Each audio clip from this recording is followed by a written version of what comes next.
그래서 5주차 실습 과제에서는 이제 BM1에서는 호스네임의 설정도 있었어요. 그죠? 그래서 우리가 호스네임이라는 명령으로 설정을 했었는데 이제 호스네임 CTL 명령을 이용해서 설정을 해라 하는 거 또 있었죠. 그죠? 뭐 여기에 보시면 저 뒤에 호스네임 CTL을 이용을 해서 이름을 설정하는 게 있었죠. 그죠? 그래서 호스네임으로 설정할 수도 있고 그 다음에 이제 호스네임 CTL로 설정할 수도 있다. 그랬는데 이제 호스네임 CTL로 설정해야 재부팅을 해도 그것이 계속 살아남았죠. 그래서 여러분들이 수업 시간엔 이걸로만 했었는데 이거는 아마도 집에 가서 다시 켜봤으면 아니면 다시 그 실습실에서 다시 켜봤으면 아마 다 사라졌을 거예요. 근데 이제 이걸 통해서 그것이 호스네임이라는 etc 밑에 호스네임이라는 파일에 저장이 되도록 해주고 부팅 이후에도 계속해서 이제 살아남을 수 있는 그걸로 됐겠죠, 그죠? 예, 그거를 하라는 거고, 그 다음에 NAT 연결과 브릿지 연결 시에 이제 고정 IP 주소 설정하는 프로파일, 요거는 실습 시간에 해본 거죠, 그죠? 예, 해본 것은 이제 브릿지 연결 시에 또 NAT 연결 시에 각각 고정 IP 주소. 그러면 NAT 연결 시에는 192.18. 아마 5.10으로 했었고, 그죠? 브릿지 연결 시에는 23.194. 165. 얼마 이게 여러분들한테 공지한 거 그것으로 했었고, 예. 근데 이제 실습실 이외의 장소에 사려면 조금 이제 까다로워지죠, 그죠? 왜냐하면 5.0 네트워크는 우리가 이제 VM웨어에서 미리 세팅을 해놓은 거기 때문에 즉 NAT 환경에서의 세팅을 여러분들 가정에서도 이제 똑같이 미리 맞춰놓는 것이 중요하다 하는 것이고, 그 다음에 이제 브릿지 연결 시에는 마찬가지로 이제 공인 IP 주소를 쓰는 것은 우리 요 실습실에서만 가능하기 때문에 이제 여러분들이 뭐 가정에서 하거나 그러려면 이제 가정에서 사용하는 그 주소 범위 중에서 실제로 사용되지 않는 것을 적절히 설정을 해서 해야 된다. 뭐 그런 얘기를 했었고요. 그러나 여전히 어쨌든 우리 실습 환경에서의 공인 IP 주소 쓰는 프로파일은 필요하죠. 예. 그다음에 이제 BM2에서 는 이제 지난 시간에 했었던 BM1에서의 작업과 그다음에 이제 여기 추가 작업들을 하면 된다. 예.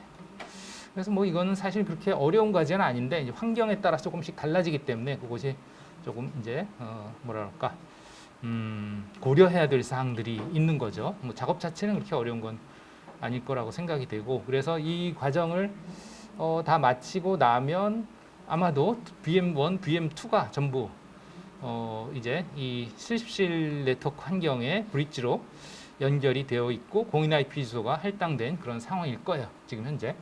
그래서 아마도 부팅을 하면 기본적으로 이제 오토 커넥트 예스로 해놨기 때문에 그 프로파일을 그것이 자동으로 실행되게끔 돼서 그 주소로 접속이 가능해야 정상이죠. 그런데 우리가 지난 시간에 이제 실습을 할 때 그 브릿지 환경에 약간의 좀 문제가 있었죠. 저 같은 경우에 몇몇 학생들도 그랬었는데 지금 뭐 엊그제 또 이렇게 실습 과제를 하는 학생들 보니까 뭐 그 문제가 여전히 있는 학생이 있는 것 같아요. 뭐냐면 그 에디트 버추얼 네트워크 에디터에서 기본으로 브릿지 환경이 보이지 않는 그런 학생이 있습니다. 어떤 거냐면 이제 브릿지 환경이 VMnet 제로 환경인데 이름인데 그것이 안 보이는 학생이 있어요. 있었죠. 수업 시간에도 지난 시간에 저도 없었어요. 근데 저 같은 경우에 이제 그것을 수정을 해서 지금 여기 이렇게 보이는데 그게 안 보이는 학생은 여전히 아마 안 보일 거예요. 왜냐하면 여러분들 실습실 컴퓨터는 여러분들 거는 아무리 설정을 해놔도 이제 재부팅을 하면 다 그 설정이 사라지기 때문에 아마도 이것이 여전히 사라져 있는 학생이 있을 것 같아요. 네, 그 학생들은 어쨌건 수업을 할 때마다 그거를 켜줘야 되는데 우리 실습실 네트워크에 위치가 돼 있어야 하고, 그 다음에 당연히 이제 각 VM에서 세팅해 보시면 지금 브릿지 모드로 돼 있어야 되고요. BM2도 브릿지 모드로 되어 있어야 되겠죠. 세팅에 네트워크가 둘 다 브릿지로 되어 있어야 되겠죠. 이 상태에서 이제 여러분들이 만약에 VM에서의 그 기본 프로파일을 그 고정 IP 주소, 공인 IP 주소를 쓰는 프로파일로 오토 커넥트 예스를 해놨으면 부팅 과정에서 그것이 적용이 될 거고 그것에 따라서 이제 그 공인 IP 주소로 부팅이 되겠죠. 그럼 그 상황에서 이제 여러분들이 접속을 해보시면 SSH 223.194.165. 뭐 이런 식으로 접속해야죠. 그죠? 저 같은 경우는 이제 150번이 VM1이 되겠습니다. 여러분들은 여러분들 나름대로의 그 VM1에 공인 IP 주소가 있겠죠. 네. 이렇게 접속을 해서 저 같은 경우에 이제 jsli 골뱅이 jsvm1 호스트네임 이렇게 지난번에 했었죠, 그렇죠? 마찬가지로 이제 VM2에 대해서도 이제 같은 방법으로 접속을 하겠습니다. VM2는 이거 플러스 50번이죠. 여러분들한테 준 IP 주소가 부여한 IP 주소가 그렇게 된 걸로 알고 있어요, 그죠? 200번 접속을 했습니다. 여기서는 이제 JSVM2로 호스트네임을 줬고요. 네. 요거는 이제 VM1은 JSVM1 이렇게 해서 이제 어느 VM을 선택을 하든지 이 프롬프트를 보고서 내가 어느 VM에 지금 접속이 돼 있다 하는 것을 쉽게 이제 파악을 할 수 있겠죠. 요 네트워크에 관한 설정은 뭐 기본적으로 이 정도를 했으면 됐고요. 뭐 과제에서 이제 접속한 VM에서 네트워킹을 테스트해봐라. 그래서 뭐 핑을 여러분들의 그 호스트 머신인 PC에도 핑을 해보고 구글에도 핑을 해보고 VM1에서 VM2에서 뭐 다 해봐라. 또 뭐 IP 주소 확인, 서브넷 마스크, 게이트웨이, 뭐 네임 서버 확인해봐라 하는 것들 과제에 있었죠, 그죠? 예, 이거야 뭐 그냥 루틴 한 거니까 해보시면 될 거고요. 그 다음에 이제 저 뒤에 가서 요 게스트 VM들에 대한 점검 작업 여기로 넘어가겠습니다.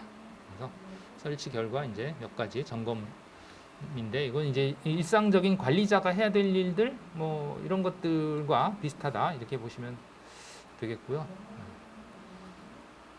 자, 한번 볼까요? 네, 어떤 것들을 하는지 보겠습니다. VM1을 이제 기준으로 할게요. 뭐 데이트 잘 아시죠? 그 날짜 확인하는 거고 그 다음에 이제 이 시스템의 그 OS 릴리즈를 확인하는 건데요. 즉 OS가 어떤 판이냐 한 버전 뭐 이런 것들을 보는 건데 이거 VM2네. VM1에서 보겠습니다. VM1에서 뭐 ls-l 해가지고 우선 cat 하기 전에 즉 그 파일의 내용을 보기 전에 어떤 파일들이 있는지를 좀 볼게요. 그래서 etc 밑에 슬래시 etc 밑에 이제 릴리즈 릴리즈 파일들이 많아요. 그래서 이제 우선 릴리즈 파일을 보겠습니다.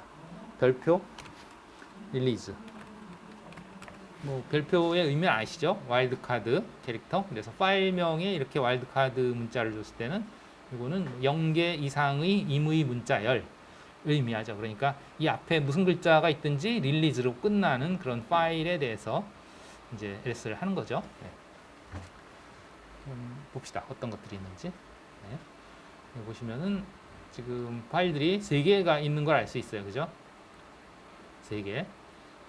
그래서 여기에 보면 etc 밑에 OS 릴리즈가 있고 etc 밑에 Red Hat 릴리즈가 있고 etc 밑에 시스템 릴리즈가 있습니다. 그죠? 네, 그러한데 가만히 보면 어떤 거는 그냥 흰색이고 어떤 거는 이게 하늘색인 게 있어요. 그죠? 그 차이는 뭐냐면 이 하늘색은 요 앞에 요 첫 번째 그 문자를 보시면 요게 그 파일의 유형을 나타내거든요. 타입. 그러면 마이너스는 그냥 일반 파일이에요. 그 다음에 L은 이거는 그 자체가 진짜 파일이 아니고 심볼릭 링크라고 해서 마치 윈도우즈의 바로가기와도 같습니다. 그러니까 진짜 파일이 아니고 바로가기 파일이에요. 그래서 이 파일이 진짜 파일이 아니고 진짜 파일은 어디 있느냐? ./usr /lib/os release라는 파일을 심볼릭 링크한 거다. 즉 이거 바로가기로 만든 것이다. 그러니까 진짜 파일은 이거죠. 이게 그러면 도대체 뭐냐? 암호화도 같은 경로인데 이런 거죠. 우리가 이제 리눅스에서의 그 경로가 표시를 할 때 이 점점이 나타내는 것은 뭐냐면 현재 디렉토리에서 상위 디렉토리. 그러니까 트리 구조로 이렇게 디렉토리를 구조를 만들었을 때 현재 여기에 있다면 이 위에 디렉토리를 의미하죠. 그래서 뭐 탐색기에서 보자면 아이콘 중에 요거 있죠, 그죠? 요거 이거에 해당하는 거죠. 그래서 내가 예를 들어서 뭐 C 드라이브에 내 PC의 C 드라이브에 뭐 프로그램 파일즈라는 디렉토리에 탐색을 하고 있다. 프로그램 파일즈 어디 있나? 네, 여기 있죠? 프로그램 파일즈 이 디렉토리에 탐색을 하고 있다 했을 때 여기서 이제 요 위에 화살표를 누르면 그 위에 디렉토리 다시 1위로 올라가는 거죠. 그죠? 예, 상위 디렉토리로. 그런 개념이 되겠습니다. 점점이 이제 현재 디렉토리, 상위 디렉토리이다. 그 상위 디렉토리는 그럼 어디냐면 지금 현재 디렉토리가 어디냐면 etc거든요. etc 디렉토리요. 그 밑에 있는 이런 파일들은 본 거죠. 그럼 슬래시 etc입니다. 그러면 슬래시가 여기고 etc가 여기죠. 슬래시는 이제 리눅스 시스템의 최상위 디렉토리. 이고 그 밑에 etc예요. 그럼 여기서 상위 디렉토리라는 건 어디냐면 바로 이 슬래시 최상위죠. 그죠? 그러니까 최상위 디렉토리 밑에 USR이 되는 거죠. 이건 결국은 뭐하고 똑같으냐? 슬래시 USR하고 똑같지. 그러니까 최상위 디렉토리 밑에 USR이나 점점 슬래시 USR이나 지금 현재 슬래시 ETC에서는 똑같다. 그러니까 어떤 경로를 표시할 때 그것을 이렇게 절대 경로로 표시할 수도 있고 이거 같이 루트 디렉토리부터 시작해서 표시할 수도 있고 아니면 현재 디렉토리를 중심으로 어떻게 디렉토리가 그 관계가 되느냐 하는 것을 이렇게 상대적으로는 위치로서 표현하기도 합니다. 표현 방법의 여러 가지 그 방식이죠. 이거나 똑같다. 네. 지금 현재는 왜냐하면 이 루트 밑에 etc이기 때문에 현재가 만약에 내가 jsli 밑에 있다 그러면 jsli는 어디 있냐면 홈 밑에 jsli에 있거든요. 사용자의 그 jsli 사용자의 홈 디렉토리죠. 내가 현재 작업 디렉토리가 여기라면 이 디렉토리는 어떻게 될 건가 하니 나의 상위 디렉토리 밑의 상위 디렉토리 위 이렇게 가야죠. 일단 하나의 상위 디렉토리 가면 홈이고 거기서 또 하나 상위로 가야 슬래시가 되는 거죠. 그러니까 점점 슬래시 점점 슬래시 USR 이렇게 해야 이것이 슬래시 USR이 되는 거죠. 내가 있는 위치에 따라서 절대 경로 표현 방식은 항상 일정하지만 상대 경로 표현 방식은 이렇게 나의 위치에 따라서 상대적으로 달라질 수 있다. 그런 얘기가 되겠습니다. 네, 어쨌든 중요한 거는 뭐냐면 그게 그럼 어떤 파일이냐? 결국은 USR 밑에 있는 LIB 밑에 있는 OS 릴리즈라는 파일의 내용이다. 뭐 이렇게 이해하시면 되겠고요. 그 다음에 이제 또 하나 요 etc 밑에 시스템 릴리즈라는 파일도 사실은 뭘 가리키나? 이거는 이제 그 경로가 없으니까 현재 디렉토리입니다. 현재 디렉토리인 이 etc 밑에 레드햇 릴리즈 파일을 가리키고 있네요. 그러니까 이 내용을 보나 똑같을 거고요. 그 다음에 OS 릴리즈 파일은 이제 별도로 여기에 있는 파일의 내용을 보겠죠. 그래서 이제 여기에 cat 해가지고 봤죠. 그래서 여러분들도 뭐 cat 해서 보시면 cat 슬래시 etc 밑에 OS 릴리즈가 아니지 시스템 릴리즈 그래서 보시면 이제 내용을 볼 수가 있겠죠.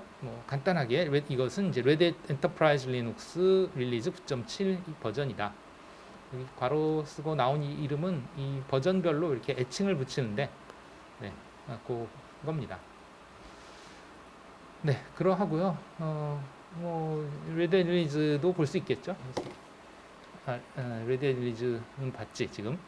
네, 시스템 릴리즈니까 똑같은 거니까 OS 릴리즈를 볼까요?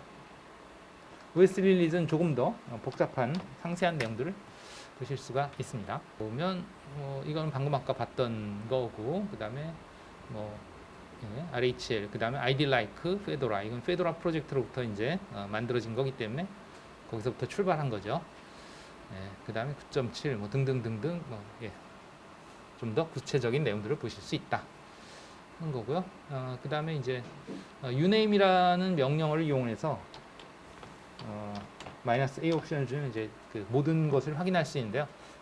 이것도 이제 시스템에 대한 정보들을 볼 수 있어요. 그래서 예를 들면 여기에 이것의 이제 그 운영체제의 종류, 그 다음에 호스트 네임 제가 이렇게 설정을 했어요.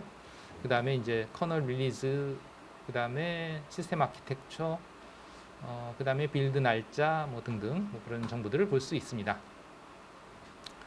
네, 그러하고요. 네, 그 다음에 이제 호스네임 봤죠? 그 다음에 디시미트 호스네임도 봤고, 그 다음에 fdisk라는 커맨드는 이제 이 시스템의 그 디스크의 파티션 상황을 볼 수 있어요. 그래서 어떤 디스크들이 있고 어떻게 파티션되어 있는지에 대해서 볼 수 있습니다. -L 옵션을 줘서 이 fdisk 자체는 디스크에 대한 관리 유틸리티인데요. 예를 들면 파티션을 나누거나 파티션을 삭제하거나 아니면 그 파티션을 어떤 파일 시스템으로 포맷을 하거나 뭐 다양한 작업들을 할 수 있는데요. 그 중에서 여기서는 이제 그냥 단순히 이 파티션들에 대한 확인 명령이다 이렇게 보시면 되고요. sudo fdisk -L 뭐 리스트쯤 되겠죠, 그죠?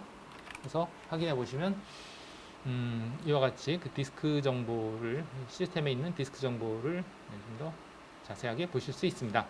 그래서 디스크는 DB 밑에 NVMe 0N1이라는 디스크가 있고 20GB짜리 디스크입니다. 이거는 뭐 우리가 처음에 VM 만들 때 20GB짜리 만들었잖아요, 그죠? 그 디스크가 되겠죠. 그 다음에 이제 버추얼 디스크이고, 그 다음에 또 뭐 단위는 섹터 단위는 512바이트로 섹터가 구성이 되어 있다. 이게 이제 디스크의 입출력을 하는 최소 단위예요. 여러분들이 1바이트짜리 파일을 저장해도 결국은 512바이트만큼의 디스크 영역을 차지합니다.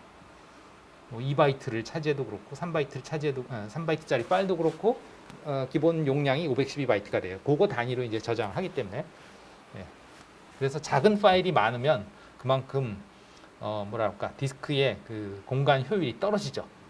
뭐 예를 들면 1바이트짜리가 10,000개 있다 그러면 512바이트 곱하기 10,000만큼의 디스크 용량이 이제 소모가 되는 거예요. 그런 식인 거죠. 어쨌든 그 다음에 이제 거기에 있는 파티션은 이와 같이 3개로 나눠져 있어요. 우리가 3개로 나눴죠, 그죠? 그래서 여기 보시면 이제 첫 번째 파티션이 2GB짜리 EFI 파티션, 이게 아마도 부트 파티션일 거예요. 슬래시 부트 2기가 줬었고요. 그 다음에 두 번째 파티션이 우리가 이제 스왑 영역으로 2GB 잡아줬었죠. 그거고. 그 다음에 이것이 세 번째 파티션이 여러분이 이제 이 시스템을 위해서 루트 파티션을 14GB 줬죠. 그죠? 요것이 되겠습니다. 이렇게 파티션이 나눠져 있다. 각각의 뭐 포맷은 이와 같다. 네, 그런 거고요. 뭐 그 다음에 뭐 마운트 명령은 이러한 파티션들이 지금 그 파일 시스템 루트로부터 시작해서 그 파일 시스템 디렉토리 상에 어디에 마운트가 되어 있느냐 하는 그런 정보들을 볼 수 있어요. 근데 물론 요 실제 물리적인 파티션뿐만 아니라 가상 파티션들도 존재합니다. 이 가상 파티션이라는 건 뭐냐면 실제 디스크가 아니라 메모리 영역을 마치 그 파일 시스템처럼 사용해서 그 뭐랄까 그 파일이 저장되는 공간으로 그렇게 할 수 있어요. 물론 그거는 이제 일반적인 파일들이 아니고 실제 시스템이 가동 중에 런타임에 이제 가동 중에 그 필요한 정보들을 거기다 이제 저장하는 용도인 거죠. 그래서 여기 보시면 꽤 많이 나오죠. 실제 우리가 가지고 있는 물리적인 그 디스크 파티션뿐만 아니고 이제 여러 가지가 있기 때문에 그래요. 그래서 여기 되게 많죠, 그죠? 예, 많아요. 이 물리적인 파티션은 여기 보면 요거 그죠? 그래서 이것이 루트에 지금 마운트돼 있고 XFS 타입의 파티션이다. 그 다음에 1번 파티션이 부트 밑에 EFI라고 하는 부트 파티션으로 지금 할당이 돼 있다. 그거밖에 없고 나머지는 전부 다 이거는 뭐 PROC니 시스템 파일 시스템이 뭐 이런 것들은 다 가상의 디스크들이에요. 가상의 디스크들이라는 건 뭐냐면 아까 되겠지 이제 메모리 램을 쓰는 거예요. 램을 마치 디스크처럼 해서 어떤 디렉토리에다가 이렇게 마운트해서 쓰고 있습니다. 예를 들면 슬래시 런 같은 경우는 이제 실제로 지금 현재 시스템에서 실행 중인 프로세스에 대한 정보가 들어있고요. PROC도 뭐 그 프로세서와 관련한 정보들이 들어있고 뭐 그런 식입니다. 이제 DB 템 파일 시스템은 이게 그 장치에 관한 그 임시 파일들이 들어가기도 하고 뭐 등등 이런 정보들이 있고요. 그 다음에 이제 부팅할 때 어떻게 이 파티션을 어떤 디렉토리에 마운트 시켜줄 것이냐 하는 그런 정보들을 여기에 etc 밑에 파일 시스템 테이블이라고 하는 그 파일에다가 미리 할당을 해놓습니다. 설정을 해놓는 거죠. 그럼 부팅 과정에서 이제 그렇게 마운트가 일어난다 뜻이고요. 캡해서 ET 밑에 FSTAB 해서 보시면 여기에는 이제 실제 하드웨어적인 파티션만 있어요. 그래서 아까 봤던 3개의 파티션에 대해서 루트로 할당되는 녀석 XFS 파일 시스템으로, 그 다음에 부트 밑에 EFI 즉 부팅으로 할당되는 파티션, 그 다음에 마지막으로 스웹에 할당되는 파티션, 이렇게 3개. 그리고 그들은 이름으로 UUID로 대체가 돼 있죠, 그죠? 그래서 여기에서 봤었던 이런 디바이스 네임이 아니라 UUID 네임으로 대체가 되어 있습니다, 그죠? 그 다음에 DF라는 명령은 이제 디스크의 용량과 그 다음에 사용량을 확인하는 명령이죠. DF, 디스크 프리의 약자입니다. 그래서 여기에 보면 이제 실제 디스크 파티션의 용량과 대략 한 14기가, 2기가 지금 확보해놨고, 그 중에서 이제 약 5기가를 우리가 그 루트에서 썼네요. 34% 정도 썼다고 나오네요. 그죠? 그 다음에 이제 루트 파티션, 부트 파티션은 지금 뭐 별로 안 썼어요. 그죠? 한 7.5메가 정도? 1%밖에 안 썼어요. 네. 그 외에도 아까 얘기했던 그 실제 디스크가 아닌 램에 해당하는 그 파일 시스템들도 여기 용량이 나와 있고요. 네, 이걸 보면서 이제 대략 지금 현재 디스크가 얼마나 사용 중인지 뭐 이런 것도 확인할 수 있다 한 거고, 그 다음에 이제 free라는 명령어는 이건 이제 그 메모리에 관한 정보죠. 그래서 총 메모리 용량이 얼마이고, 그 다음에 얼만큼 사용됐고 얼만큼 지금 여유가 있느냐 뭐 이런 것들이죠. 그래서 실제 물리적인 메모리는 우리가 4기가를 할당을 해줬는데 그 중에 일부는 그 그래픽용으로 공유를 해서 쓰기 때문에 전체 4기가를 시스템에서 쓸 수 없어요.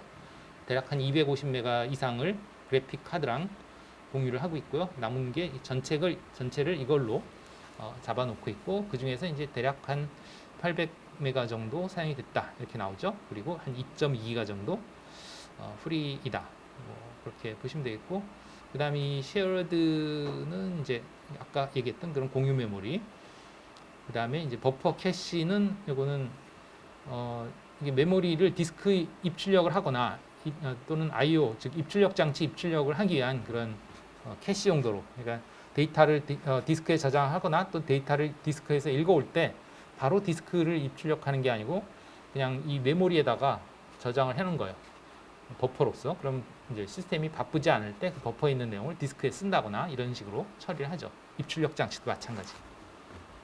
어베일러블은 이제 총 그 여유 용량이 되겠고, 그 다음에 스웩은 뭐 아시다시피 이제 이 메모리가 부족할 때, 지금은 뭐 이렇게 프리가 많으니까 큰 문제가 없는데, 즉 그 메모리의 용량이 부족할 때 프로세스들을 실행시키다가 뭐 메모리가 부족하면 일부 지금 현재 활동적으로 실행되지 않은 프로그램들을 이 스웩 영역에다가 이제 갖다 놓는 용도로 쓰죠. 디스크를 2기가를 할당해 줬는데 지금 현재는 메모리가 프리 상태이기 때문에 뭐 거의 쓰이지 않고 있죠. 유즈드가 제로입니다. 만약에 이제 이 용량이 유즈드가 꽤 되고 얼마 남지 않았다, 그 얘기는 지금 메모리가 현재 좀 부족한 상황이다 이렇게 볼 수 있고, 성능도 많이 떨어져요. 왜냐하면 계속해서 실행 중인 프로그램 중에 이제 별로 쓰이지 않는 것은 계속 디스크로 옮겨놓고, 또 그러다가 그것이 다시 필요해지면 다시 그거를 메모리로 올려오고, 현재 쓰지 않는 걸 다시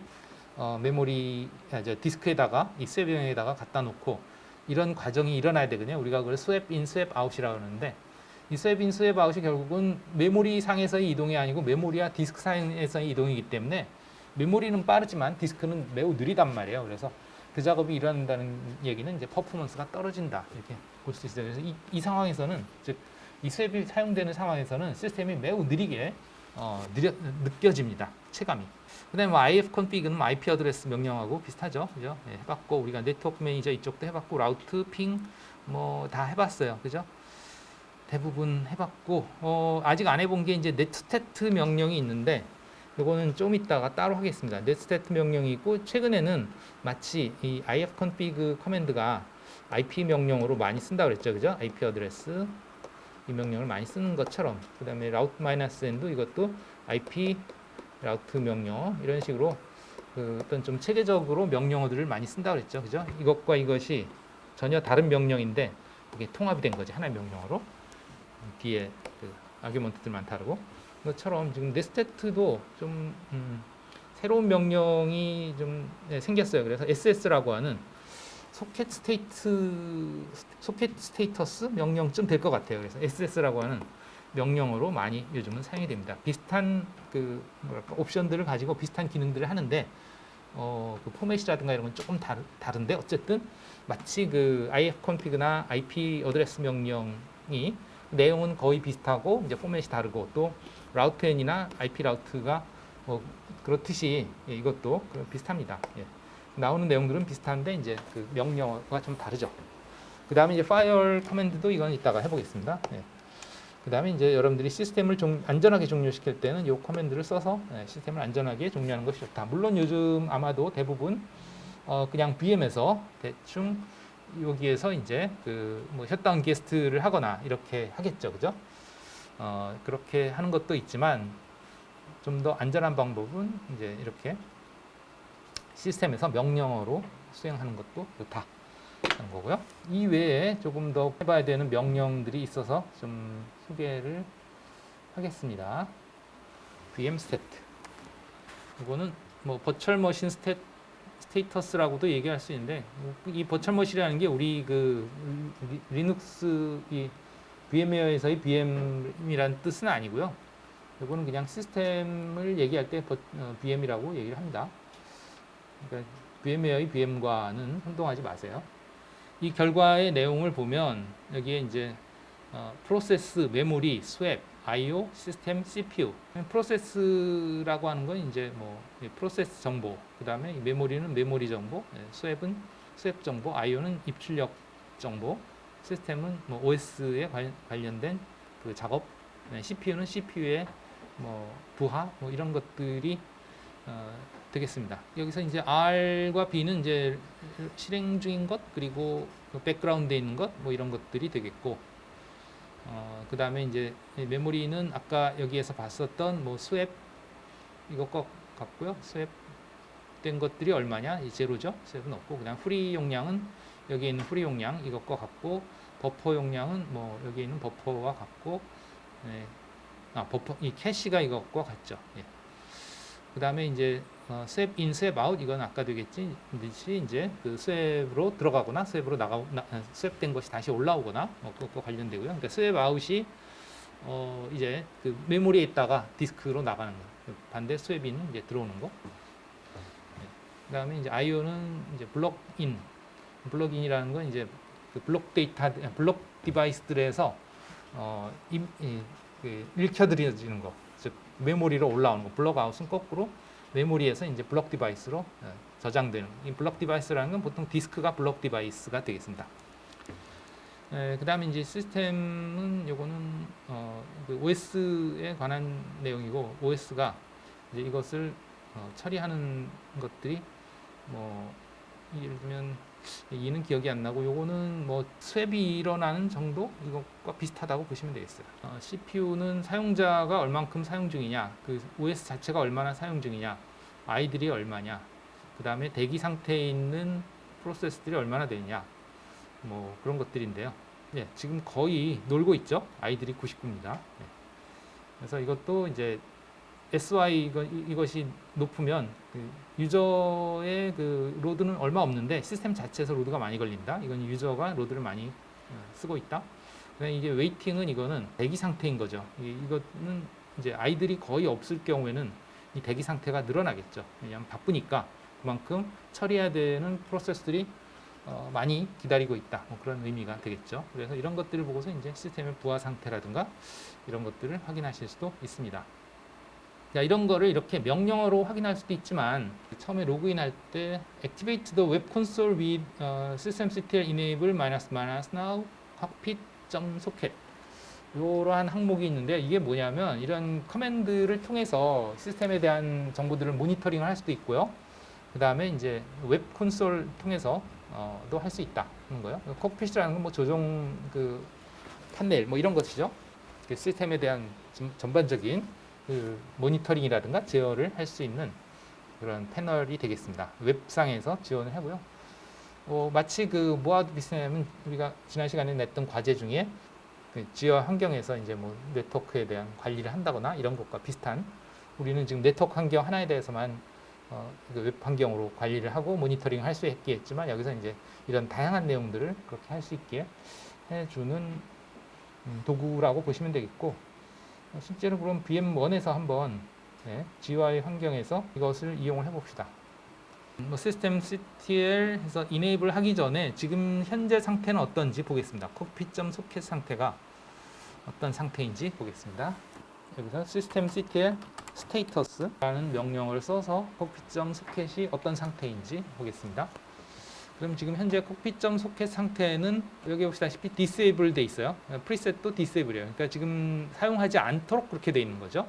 그리고 이 프리셋은 기본 설정이 사용하지 않도록 설정돼 있고, 그 다음에 지금 현재 상태도 disable 상태입니다. 이제 inactive, dead 상태인 거죠. active 상태가. 그리고 얘는 어떤 것을 실행하냐면 cockpit.service를 실행하게 된다. 이것에 의해서.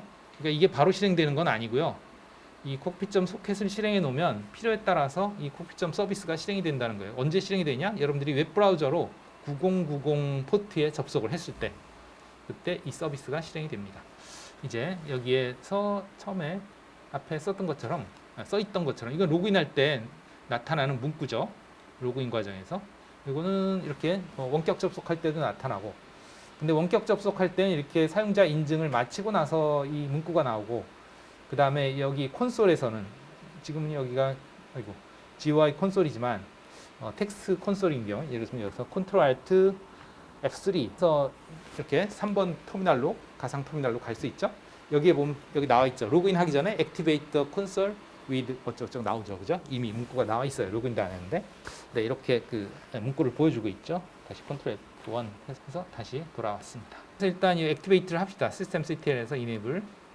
Enable은 요건 부팅 과정에서 이제 활성화 시킨다는 얘기예요. 그러면 요거는 부팅 과정에서 활성화하기 때문에 지금 현재는 그 활성화가 안 돼 있는 상태죠. 일단 요걸 하면 그렇고요. 그 다음에 -now 옵션을 보시면 부팅 과정에서도 활성화 시켜놓고 지금 현재도 활성화 시킨다 하는 뜻이에요. 이거는 이제 sudo로 해야죠. sudo system ctl enable. 요건 부팅 과정에서 활성화. 요거는 지금 현재 바로 활성화. 그 다음에 이제 cockpit.socket 이렇게 해주시면 되겠어요. 이제 활성화 됐고요. 그 결과 스테이터스를 다시 한번 볼게요. 요거 시스템 CTL 스테이터스 cockpit.socket. 아까는 disable 상태였죠. 그 다음에 이제 enable 됐습니다. 그러니까 그 디폴트 설치는 프리셋은 이제 disable인데 지금 현재 enable 시켰고요. 그러니까 즉 다음부터 부팅할 때는 자동으로 실행되게 해놓은 거예요. 이게. 그 다음에 현재 상태가 active. 요거 이제 -now에 의한 거죠. 요거는 요거에 의한 거고, 그 다음에 요거는 요것에 의한 것이다. 이렇게 이해하시면 되겠습니다. 그래서 1090번 포트로 접속이 허용이 되고 있다. 뭐 그런 뜻이 되겠고요. 스페이스바 눌러봐서 더 이상 출력할 게 없으면 Q를 눌러서 요 명령은 끝내실 수 있고요. 그러면 이제 실제로 한번 접속을 해봅시다. 브라우저를 여기 GUI에서 띄워서 기본 웹브라우저 실행에 실패했습니다. 입력 출력 오류. 네. 여기서 왜 오류가 발생했는지 모르겠는데 일단 여기 프로그램에서 웹브라우저 여기서 안 되는 것 같으니까 인터넷에서 크롬 웹브라우저 실행을 해보겠습니다. 반응이 없죠? 프로세스들을 확인해 보겠습니다. ps-ef 그래서 ps-ef 하면 이제 이 시스템에서 실행 중인 프로세스들을 상세하게 그 리스트를 해주는데요. 그 중에서 크로미엄과 관련된 프로세스가 그랩을 해야지. 그랩 크로미엄 프로세스가 실행이 안 되네요. 지금 브라우저가 설치가 되어 있죠. 여기 지난번에 설치했죠, 분명히. 그죠? dnf list installed 해서 그 설치된 패키지들을 볼 수 있죠. 네. 뭐가 많네요. 그랩을 할 걸 그랬어요. 다시 그랩 크로미엄 보겠습니다. 크로미엄 설치돼 있죠, 분명히. 한번 ls-la 뭔가 캐시들의 문제가 있을 수도 있을 것 같아요. 그러니까 뭐 캐시가 잘못돼 있거나 ls-la .캐시 그래서 여기 크로미엄 관련 캐시를 그냥 싹 전부 지워보고 다시 한번 해봅시다. 혹시 모르니까.